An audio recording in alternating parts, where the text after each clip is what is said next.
Look at the view, everyone. We're at the rooftop here at the A-Loft the A-Loft, and we are in Playa del Carmen. Playa del Carmen. We're going to talk real estate, and we're going to get an introduction to the Mexican market as well as the Playa del Carmen market. So, if I'll let you introduce yourself. Absolutely. Yeah. Hey everybody, and thanks Quentin for this opportunity. My name is Leticia Montana. Some of you may know me from Canada. I used to go by Leticia in Canada, but since I'm in Mexico now, my name in Spanish is pronounced Leticia. So greetings from Playa del Carmen. I am a Canadian expat, Romanian Canadian, been making Playa del Carmen home for the last 3.5 years. And ever since I got here, I started helping my fellow Canadians with initially rentals, and then shortly afterwards got into the sales aspect of real estate here. We have a booming market here in the Riviera Maya. The Riviera Maya includes the cities of Playa del Carmen, Tulum, Puerto Morelos, Puerto Aventuras. You might have heard of this. And I am, you could say, the CEO of Freedom Playa Real Estate. We are a boutique real estate brokerage here in the Riviera Maya. Awesome.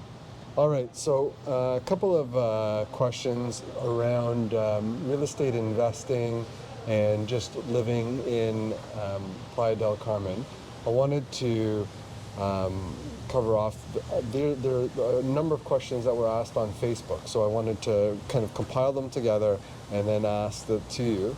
So when you are buying a property in Playa del Carmen, does the cash flow cover off the expenses?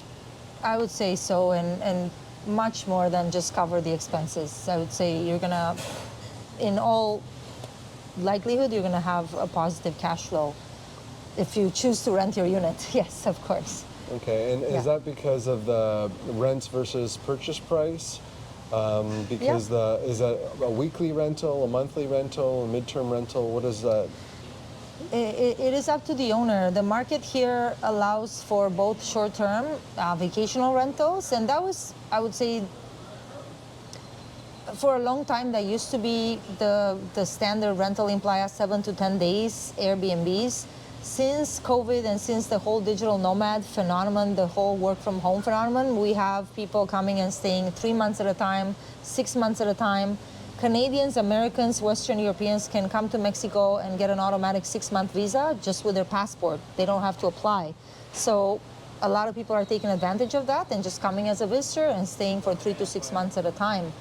That being said, most buildings here, we don't have restrictions at the building levels against short-term rentals. So if an owner wants to do nightly rentals, weekly rentals, this market allows it. We can get into some of where the restrictions come in, where it's more like the government wanting to get their piece of that. So right. We can talk so about there's some that. taxes. Yes. So you're talking about tourist taxes and More like municipal taxes? Not even, no. So when it comes to vacational rentals, I mean, this market was booming so much and people were making so much money that I think the hotel industry did not like that very much. And I think I don't know for sure, but I would imagine, because it's usually the hotel industry, kind of like the cab industry being upset with Uber. Right. That's the same thing that happened with the hotel industry and the whole disruption that was Airbnb and short-term vacational rentals. So at the level of the government, they decided to, and people were making money and not paying taxes on this income. So the government said, oh, no more. We're going to tax you at the level of the platform. So what they've done now, if you have a listing on Airbnb, if you don't have what's called the RFC, which is a Mexican tax ID, so if you're a foreigner, you get dinged with a 20% tax at the level of the platform. And on top of that, there's 16% on that, which is they call it the VAT value added tax. Their equivalent of the HST, but right. Here is 16%. Then the platform charges you whatever they charge you, Airbnb 3%, booking more than that, depending on the platform fees. And then on top of that, I assume you're not going to be changing sheets yourself and doing the check-ins, check-out. So you're probably going to want to have a vacational rental company manage your unit. They usually take at least a 15% of the gross income, 15, 20, 25, and even 30%. So Now, it sounds like a lot of fees. So what owners do, owners who choose to do vacation rentals, they have to raise the nightly rates accordingly as much as the market will bear. In the high season, those rents go up significantly. So there is seasonality to the real estate market here. I understand it's the same even in Toronto, for example, for people that do vacation rentals. Summertime is the busiest time there. Here is our slow time. Our busy time are the winter months. So end of November to end of March, when it's freezing cold in the Great White North, that's when people flock to Playa. In terms of the visitors that come here, we have a combination of Americans, Canadians, Western Europeans. French Canadians. A lot of French Canadians. A lot of French Canadians. They discovered the Riviera Maya before the rest of Canada did. Maybe it's the bon vivant lifestyle. They like to live life. That's stereotypical, I know. Yeah. But hey, good for them. I don't blame them. Prior to moving here, I had come as a tourist 2 times, and I always wanted to stay more. But at the time, my work didn't allow me to stay more. So. Oh, that's great. So Yeah. let's talk about a little bit about the location. Do we have like different sort of infrastructure improvements, job growth? What's happening in this area that you feel makes it special or different? We have a number of things going on. So the Mexican, for the last 20 years, the Riviera Maya has been the cash cow of Mexico because of the tourism industry. So even before the arrival of beautiful condo buildings that people could make money with the rentals, we already had luxury hotel chains. We had all the all-inclusive, very, very high-end 5-star resorts, and they charge a pretty penny for those stays. Now, the Mexican government at the federal level, they decided they really wanted to bet on the Riviera Maya and the whole Yucatan Peninsula, because this is, ancestral Mayan land where we have a lot of important archaeological sites such as Chichen Itza. I'm not sure if it's officially declared a World Heritage Site. I should look into that. I should know about that. But it's definitely a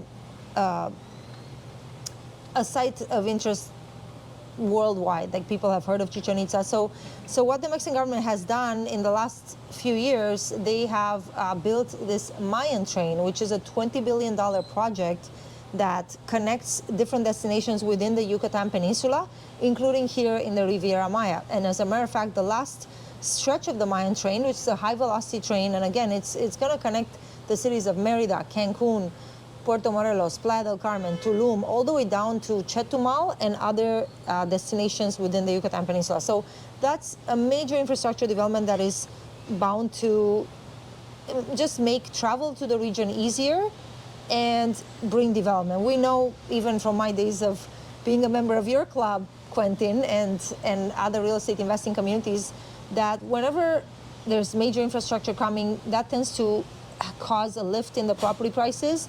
People usually want to stay ahead of infrastructure development. Right now, I feel like we're just getting started. In addition to that, the Mexican government, again, and this is with the support of the federal and also state level government in Quintana Roo, we have a new international airport just south of Tulum. Up until now, for travelers to this area, we have the Cancun International Airport, which is the 10th busiest international airport in the world. One of the busiest, if not the busiest, in Latin America. It's very well connected, literally hundreds of flights per day going out to the entire world. Again, I feel like so many, and so the Cancun airport already served this entire area, but now with the arrival of the Tulum airport, people that want to specifically travel to Tulum, which is a smaller municipality south of Playa del Carmen, about an hour south of here, now they can fly directly into the Tulum International Airport. And again, that's also going to foster the development of additional destinations in the south of Quintana Roo, places like Bacalar, Mahahual. These are beautiful up-and-coming destinations that have amazing, either, in the case of Bacalar, it's located on a gorgeous lagoon. They call it the Lagoon of Seven Colors. It's just stupendous, the natural beauty of the area. So we have a lot going for this area. Year-round good weather, minus today, no, just kidding. We had some rain today, but, I have my opinions about that, about the reason for that. Let's not digress. We generally have gorgeous weather, sunny weather year-round, and Okay, yeah. what are so sometimes there's tax implications when it comes to investing like outside of Canada. So, like one of the things that we have to watch out for as Canadians is double taxation. When you're taxed in one country and then you're taxed when you bring money back home. Or another way of thinking about it too is like, what are the capital gains taxes as well when you sell an asset in Mexico and then you want to try to bring the money back home? Is it better just to take, when you're investing in Mexico, just to keep your money in Mexico and maybe invest in something else?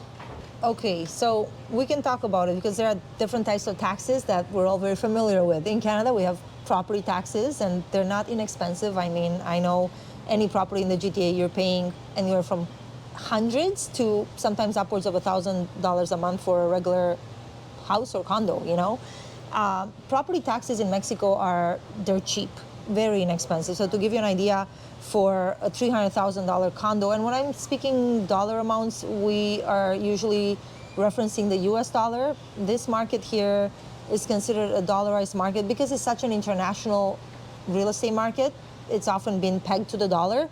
In recent years, because there's been a drop in the value of the dollar relative to the pesos, more and more property owners are quoting prices in pesos, and then you just have to do the conversion. But it's still common enough to see prices quoted in US dollars, okay? Now, so when it comes to ongoing property taxes, very inexpensive here.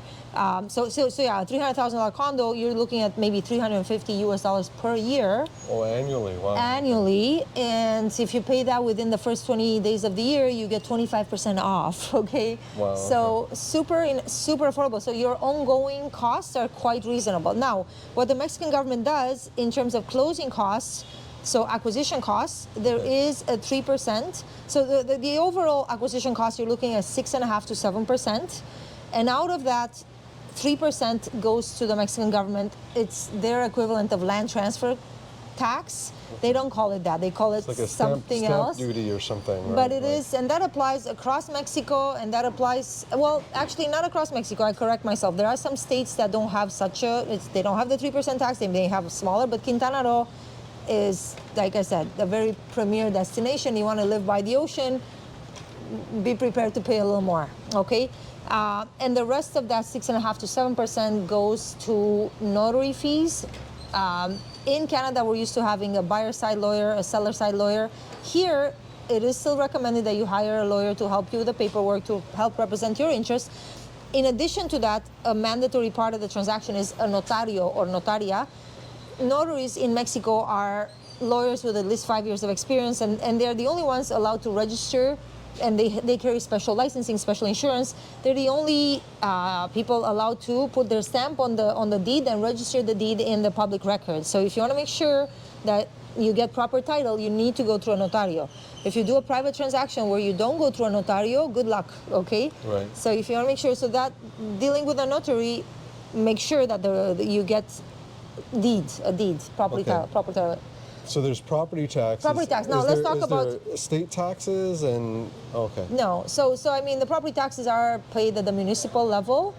I'm not aware that we don't have state taxes. Now we're talking, there's income tax. Right.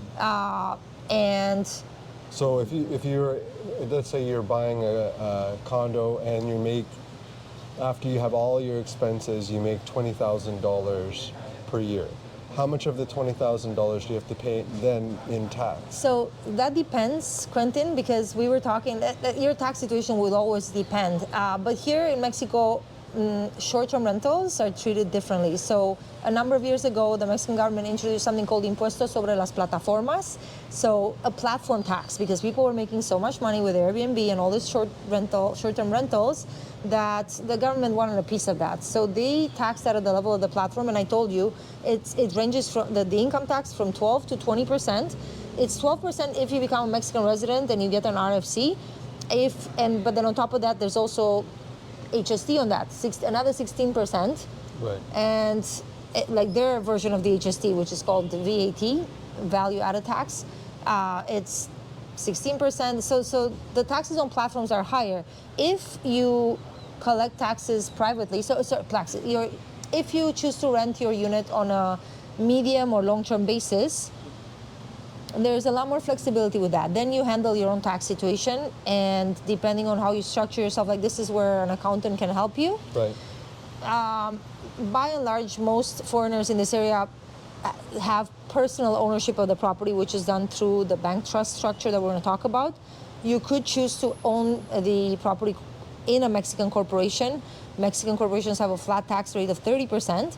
So not particularly advantageous, but it's still better than the taxes paid on passive income in Canada.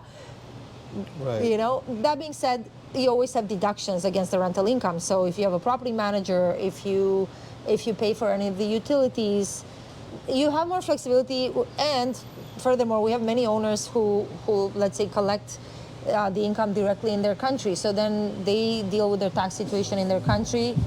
Nobody needs to know about it, kind of thing, okay? Right, Because right. if you're getting paid your rent through PayPal, Mexican government realistically won't know about it, Right, okay? right, Then yeah. it's up to you how you declare that in your own country, Right. Yeah. Okay. okay? So what about? I love Enigma, but I don't know how that's gonna. So it's okay. It's okay. Yeah. These microphones I'm work very well. happy they're playing Enigma. So what's the differences between long-term rentals, short-term rentals, and medium-term rentals with regards to the tourism in Playa del Carmen?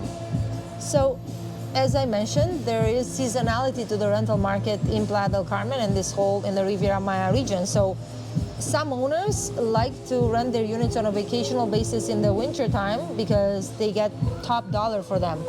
Now, those same owners may be dealing with a higher vacancy percentage during low season. You know, occupancy is 55, 60% in the low season. Last summer was particularly like not so strong here, okay? Okay. So some owners, rather than dealing with the ups and downs, they would rather put in a medium or long-term rental. Right. So some owners will say, I want a 6-month minimum rental, and then what you do is you just level off the rents. You're not getting, that client is not going to be paying low season rents, but they're also not paying high season rents. Right, okay. And with the influx of digital nomads that we've had coming to this area, there is no shortage of people looking for 6-month, like ready to sign a 6-month lease for the right price. Right. Okay. So it's really up to the owner and also their risk tolerance, you know, because I feel like with a medium to long-term rental, it's more steady eddy, but you're not going to get the high rates that you would get if you put your unit on Airbnb in December or Right. January.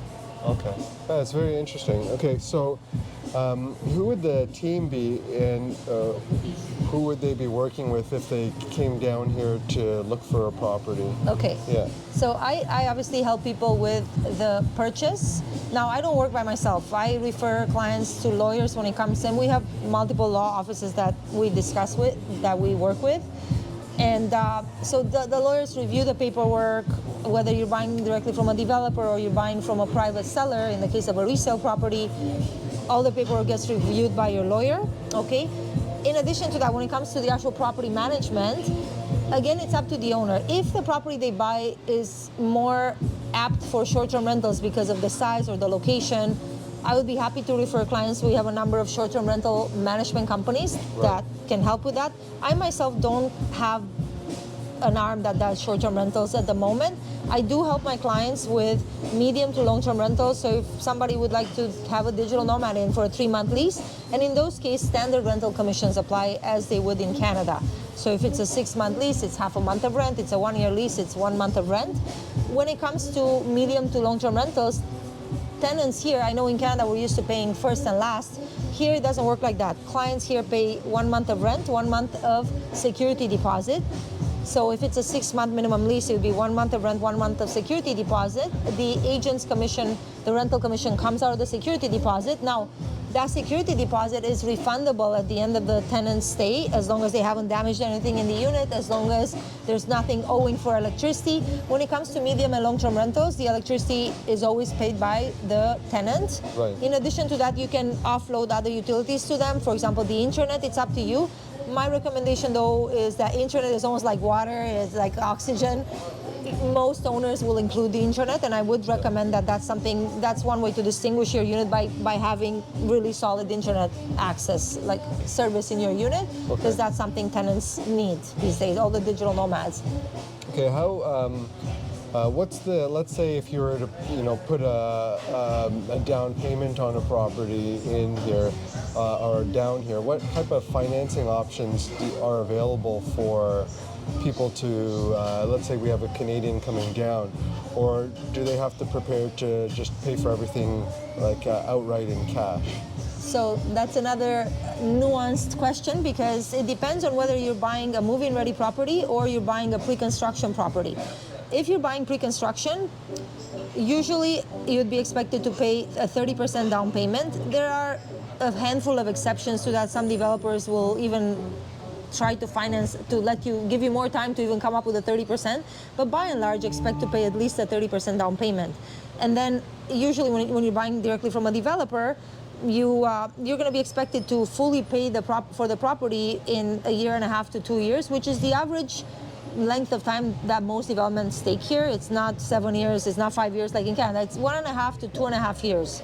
Okay, so during that time, you'd be expected to pay the property in full. Now, some developers, a handful of them, offer extended developer financing, especially for Canadians and Americans. We have one developer that will finance up to 50% of the purchase price from the moment of delivery. So in other words, between the time that you've decided that you want the property to the time it was delivered, you've only paid 50%, and then the rest, the remaining 50% can be financed over a 10-year period directly with the developer. They're open loans. In that case, they only ask for your credit score. They don't ask any other information, okay? Now, with most of the developers, you're expected to pay at the time of, like during the construction. Now, there are some developers, like one that we're going to visit today, where they will do what's called 30-70 payment plans. So really, you only reserve the property with a 30% down payment. You pay nothing during the construction time, during the construction period. On delivery, you're expected to come up with a 70%. Now, that 70% can come from a mortgage. And we do have an increasing number of lenders available for Canadians, Americans, and some other international clients. What type of rates would you get on like a They're 70%? not inexpensive, but they're also not, I mean, they're... Like, a double-digit interest rates or single-digit? You know what? So we have one lender in particular that is advertising 7 to 9% interest rates. Now, there are, of course, there's an underwriting fee. Is it interest only 7 and 9%? No, or is it it's amortized? It's amortized, Okay. and up to 25-year amortization. Right. Now, the shorter you choose to have your, so instead of, if you don't want to pay it off in 25 years, you want to pay it off in 5 years, that interest rate can be closer to the 7% range. But with the other lenders, you're usually looking at upwards of 10%, 10 to 11. But this one particular lender for Canadians and Americans, as long as you have now, you know, they do require a minimum 700 credit score usually. They will consider less than 700 on an exception basis. And they have their criteria. Typically, you need to at least provide 2 years worth of income tax returns from Canada. So if you're behind on your taxes, unfortunately, we cannot help. Yeah. And lenders are lenders. They want to see, show us what you got, okay? Right. So it's different with developer financing. They don't care. Right. Developer financing is almost like seller financing. So if you were to have financing, let's say you were to put 30% down and you get 7 to 9% rate, are you still able to cash flow on the, like on that We would property? have to look at that. Yeah, that makes it more It depends. You know what? I would say if you can finance less than the, because even with that lender, they actually will require a 35% down payment from the client. So if you, we do have one lender, American lender, that will lend to Canadians as well, that will say even minimum 30% down. My advice would be try to put down a bit more. That way your cash flow is, you still have cash flow. Right. We would have to look at the numbers. I haven't actually, that's a good question, Quentin. I'm actually dealing with a client right now that is going to be financing 50% of his purchase price. And now when I looked at the rates, now that I think about it, I don't know if he's going to be, we'll have to see if he's going to be cash flowing. All right, yeah. So Yeah. it's something to make sure to review before you Make the commitment. Yeah. Absolutely. Another question is, how easy is it to get money in and out of Mexico? So, so just to to finish the question about the lenders. Oh, okay. So most lenders will require that in order for them to finance, it has to be a fully finished property that has what's known as the condo regimen. So some, you know, and that's something you understand, Quentin, because it works the same way in Canada. The building is in the final stages of completion. The developer applies for the condo regimen so that every individual unit will have its own property title, and then you can apply a mortgage against your individual property title. While the building is owned by the developer, you understand that, right? So it has to be a fully finished property. Now, we do have one other option for Canadians, and I briefly touched on it on our Zoom call, that Canadians, we have a Canadian company that will allow Canadians to access up to the full extent of their RSPs to finance their Mexico property purchase, okay? And it's a plan based in concept on the first-time home buyers plan. So it's a vehicle, you move your funds to a self-directed RSP account, you lend the money to yourself through a vehicle called a mutual fund trust, which is allowable inside the RSPs. Again, if people have more questions about this, but essentially you lend the money to yourself. And in that case, the money ends up in Mexico. It looks like cash money when it ends up in Mexico. It's just a way for the Canadians to be able to access funds that they may otherwise have locked in. Similar to how many Canadian investors will invest in private mortgages or REITs, for example. This is that sort of vehicle, except you're using it to purchase You're using it for your own other purposes, okay? Oh, okay. Yeah. That's interesting. And so in that case, you could use that potentially even for the down payment money. And it doesn't have to be a fully finished property, because in Mexico, it shows up as cash. It will consider the own resources of the owner. It's not considered financing. Okay. Is there interest on that? Yes, you pay an 8% interest rate, and there's a small initiation fee for the paperwork, $2,500. But you're paying the interest rate back to yourself, essentially. Oh, so, okay. Yeah, I would say if people have more questions about that, you can talk to one of their OSC security licensed representatives that can explain the program. Okay.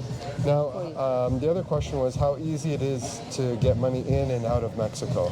So how would you do it? Would you go through a major bank, or what do you do to move money? Let's say you have your money in one of the big banks in Canada. How do you get it down here? No problemo, okay? I mean, wire transfers work well across the world. That being said, some of my clients, because for example, some of my clients were already here and they didn't want to go back to Canada because this was during the lockdowns. So we have companies that are foreign exchange companies. There's one in particular that does $10 billion worth of transactions per year. They're Edmonton based. They're currently merging with a US-based company, but bottom line, there are foreign exchange companies that do large amounts, their official exchange partner for the NHL. That's right. So. Yeah, we use what is it? I can't remember the name of the exchange that we use, but we use it to convert money from Canadian to US. Yeah. And they basically OFX, or these guys are Firma FX. That's the name of the company, but they are in the process of merging with OFX, which is a US based. Okay. Yeah, I'll remember the name of the company. But it's basically you're giving them the wire information, you're taking it from your account, and you're putting it into the other account in Mexico. No. So do you have to open a Mexican bank account? We'll talk about that. So again, it depends on whether you're buying directly from a developer or whether you're buying a resale property. Right. If you're buying directly from the developer, and especially if it's a pre-construction property where you get on a payment plan with them, they agree to build under a certain time frame, you agree to pay them on a certain time frame. In those cases, the money will go to the developer because that's the whole plan. But you're going to get rents and stuff too, right? So yeah. But if it's a pre-construction, I'm talking if it's a pre-construction company property, which we have a lot of here because the market here has grown so fast. So that especially if you want to buy in a very desirable building, you can wait until a resale unit comes. But you have the option of looking for a move-in ready property. But if you want the brand new building with the top amenities, sometimes you have a greater choice of units if you're buying in pre-construction and you reserve your unit ahead of time. And in that case, you pay directly to the developer. Most developers will have, depending on whether the sale was agreed upon to be done in US dollars or in pesos. In any case, it's not difficult to wire funds, whether directly from your Canadian bank or through one of these exchange companies. The advantage with the exchange company, because with most Canadian banks, It's past a expensive. certain amount, well, they have not the best exchange rate sometimes, Yeah. and they usually would expect you to go in person at the bank. Whereas with this company, essentially you transfer the money to them internally within Canada, and then they do the international piece. Oh, right. And then you could be here in Mexico, not even needed to travel to Canada to do the transaction. Right, right. Okay. Now, if you're buying a resale property from a private seller, it is advisable to use an escrow account. In Canada, we're very used to using lawyer escrow accounts. Here, the concept is really only became introduced to this marketplace thanks to the foreign buyers. Oh, interesting. Because okay. the Mexicans, they're good with a contract. Once I've signed the contract, I deposit 10% to the seller.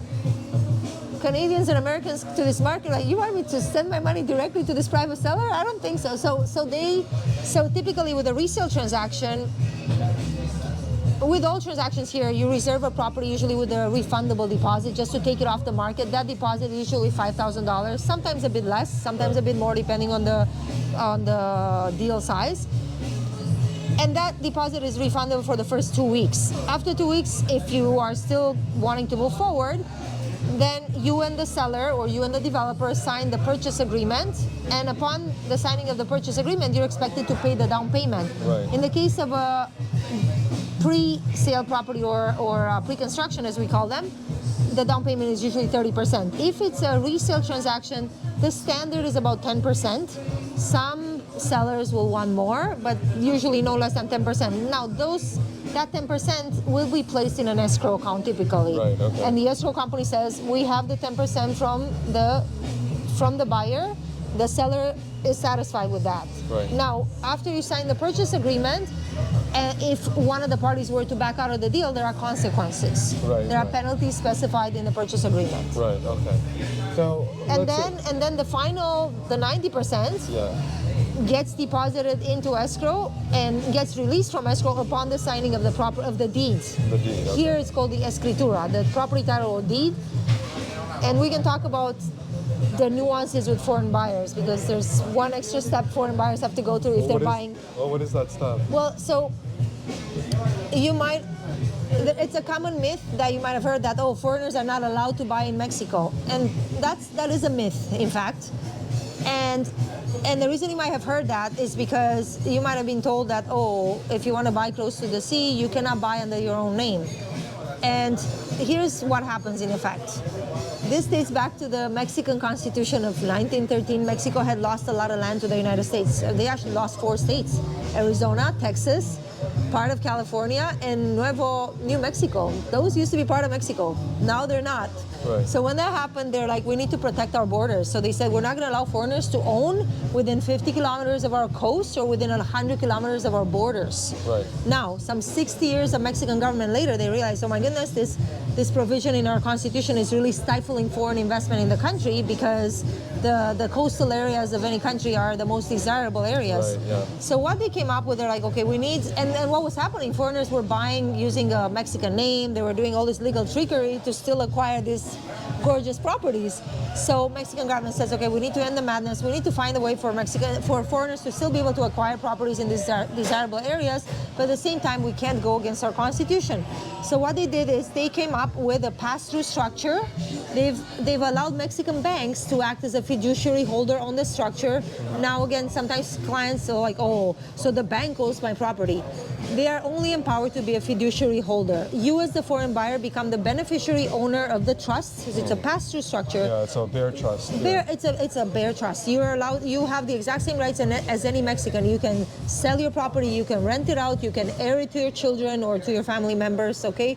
And if you become a Mexican citizen and you've owned the property for at least 3 years, now I've heard different considerations with that. I think it's at least 3 years, but then some people tell you, you don't even need to own it for 3 years. Chances are, if you become a Mexican resident, then you get what's called the RFC, which is the Mexican tax ID, kind of like their HST number, Yeah. you can exempt capital gains taxes. We do have capital gains taxes in Mexico. They're 30% of the profit, of the net profit. So it is a good idea at the time of the sale to look into how can I exempt that. And one of the ways to do so is by becoming a Mexican resident, which is not difficult to do for most Canadians and Americans. There are ways. Okay. Is there any political instability? How was the pandemic managed here as opposed to, Canada? Well, I would say one of the reasons I'm here is because I didn't like what was happening in my adoptive homeland of Canada during that time, okay? I'm a freedom lover. Many freedom lovers came to Mexico for freedom. Mexico was one of the freest places in the world. If you look at their border policies during the COVID era, they never locked their borders. They maintained open borders. The most they ever required from people for anybody to enter was, well, not anybody, because if you're from Russia or some other country, you're going to need to apply for some sort of a visa, depending on, I don't want to actually speak about specific countries. Canadians, Americans, you can get in without a visa, okay? But if you're a national of, I don't know, Pakistan, chances are you need to apply for a visa, okay? Right. It is what it is. But with that said, they, so getting back to that, so they took a less heavy-handed approach. And some regions of Mexico, in particular this area, because so much of the economy here is based on foreign capital coming in. Tourism, the real estate market, a lot of it is a lot of foreign capital coming in. So it would have been economic suicide for them to implement very strict lockdown provisions or anything. What I can tell you is that the current Mexican president, who sadly is in his last 9 months of presidency, he has had the highest approval rating of any Mexican president in 60 years. He is very well loved by Mexicans and by us too. I mean, myself as a freedom lover, but he has been heavily behind infrastructure development, such as the Mayan train, such as the Tulum airport. He sees the benefit of investing in infrastructure for the development of Mexico. He's built highways across Mexico. He has refurbished 24 hydroelectric plants. He has invested in refineries, oil refineries. He bought a couple of Texas refineries on pennies on the dollar during COVID, because he wants Mexico to be energy independent. And I'm not sure if we're fully energy independent, but we're definitely a long way there. So I would say the Mexican economy is very robust. In all you can watch many videos on this online, that it's one of the fastest growing in the developing economies. And I really feel like Mexico is strongly positioned to become the next economic superpower. One of the reasons for that is the whole nearshoring movement. So Chinese manufacturers are now moving their facilities to Mexico's northern region to be close to the American market because of supply chain interruptions and the impacts that COVID has had on international supply chains. They want to be closer to where the consumers are. The American consumer is still a huge market. Yep. And so that has done well. And as a result of that, the peso has maintained very stable, and in fact, it has appreciated in relation to both the US and the Canadian dollar in the time I've been here. When I moved here 3 years ago, the peso was somewhere at 20 or 21 pesos for the US dollar. Now we're at 17, and it's been kind of holding the floor at 17. So what does that mean for Canadians and Americans' purchasing power in Mexico? Well, you could say you would have been better off buying 3 years ago versus now. Right. Both from the purchase prices perspective, but also from the foreign exchange perspective. Right. Is that going to continue to be the trend? What I can tell you is Mexico didn't print all the money that Canada and the US did. They didn't have rescue packages for their people, which is why they couldn't really implement the lockdown so well, because they were telling people, oh, you're telling me to shut down my business, but you want my family to starve? No, thank you. So people had to work to put food on the table. They didn't get money to stay home. Right. So Mexico's economy is very robust. And again, I wish I had more statistics for you, but there are many videos online that talk about this. Yeah. Okay, so, just as we close up here, are there any last pieces of advice, and how do people contact you if they are looking to move to Playa del Carmen or invest in Mexico? Well, I would be happy to assist you. My website is still in the works, but I can be reached at info@freedomplaya.com. or at Freedom Playa. So Freedom and then Playa on Instagram. My first name, last name, Leticia Montana with a T. Quentin, you can put that in there. Also Yep. on Instagram, I'm also on Facebook with my first name, last name.